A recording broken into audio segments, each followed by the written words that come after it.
and welcome to the Bright Idea series. I'm Catherine Bruce. Today we're focusing on the role of your business's website in the buyer's journey. I'm joined by Lindsay Reiner, the Vice President of Marketing Operations at Acuity Brands, and Lori Armstrong, the Director of Website Content. Ladies, customers are doing a lot of research before choosing a product. Serious Decision says 70% of the buyer's journey happens before they reach out to a sales rep. So what are the tools customers need to accurately find what they're looking for? I think the number one tool that a company can invest in to really help their customers on their buying journey is a website. As we know, we all go online to research things before we purchase something, whether it's a home goods product or whether it's a product for our business. Making an easy to use website is absolutely the number one thing that you can invest in. The other big thing is to really know your customers and know what that point of sale is for them. So for us in our industry, customers don't necessarily purchase directly off of our website. However, the thing that we treat as our sale on our website is a customer downloading a spec sheet. So really making it easy for customers to find the product and then find the spec sheet for the product is really where we focus. Yeah, I think another area, the assets that you have on your website. So quality photos are a big thing, application photos. Users want to see what the product looks like in the space. And then videos are obviously a key asset of ours that we use. Now, I would imagine search engine optimization plays a pivotal role in your marketing strategy. How are you using SEO to aid that product search? SEO is critical in organic search. As we all know, Google is where everyone goes to start a search.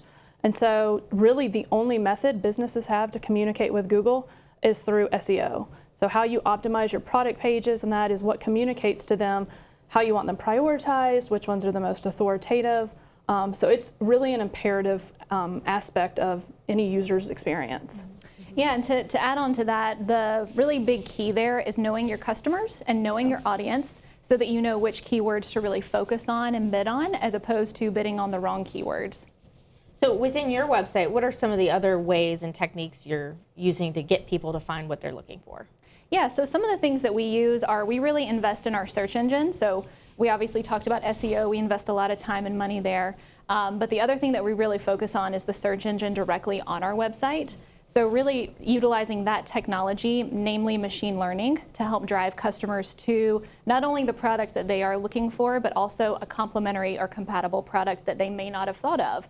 So the way that works is it basically takes the bank of what customers have searched for in the past. So if they search for X product, typically they search for Y product next. So we learn that data, we know that data, so that we can drive customers to that next product, even if they don't know they want it. I think another tool is just the data itself. We like to make sure our data is clean, it's attributed correctly, so that again, when users come to your site, they can filter appropriately and quickly find what they're looking for. So, right. Well, let's talk navigation. What are some of the tips and tricks you've learned or use when you're designing your website navigation? So some of the things that we've done more recently are focused more on pictures and less on copy. So whenever a customer comes to our website, they may or may not be familiar with the terms that we know and that we use day in and day out in our industry. So we really try to focus on pictures to lead them to the right product, whether it's pictures of the product itself or whether it's pictures of product in an application so they can get inspired by it and really kind of generate ideas based off of our website. That is one thing that we do. The other thing that we really focus on is trying to train our marketing managers and our product leaders to really put less copy on the website. We tend to want to tell everyone everything about all of our products, but we really try to pare it down to what a customer has to know at that point in their process so that they can just absorb the information and find what they're looking for. yeah, I agree with everything she said. I think the only thing I would add is consistency. We have a lot of websites. I know a lot of businesses do.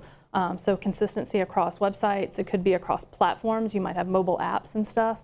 So anything regarding that makes that user experience seamless and easy for them to use is really important. So one thing that's growing is consumer personalization of their experience. I read a Forrester report that says consumers will spend 48% more if they have a personalized experience online. So is that something you guys are looking into? How are you personalizing the experience? Well, one of the things that we do today is we do focus on that machine learning. So it's really bucketing user experiences together as a whole on our website and really driving them to the next action they might want to take.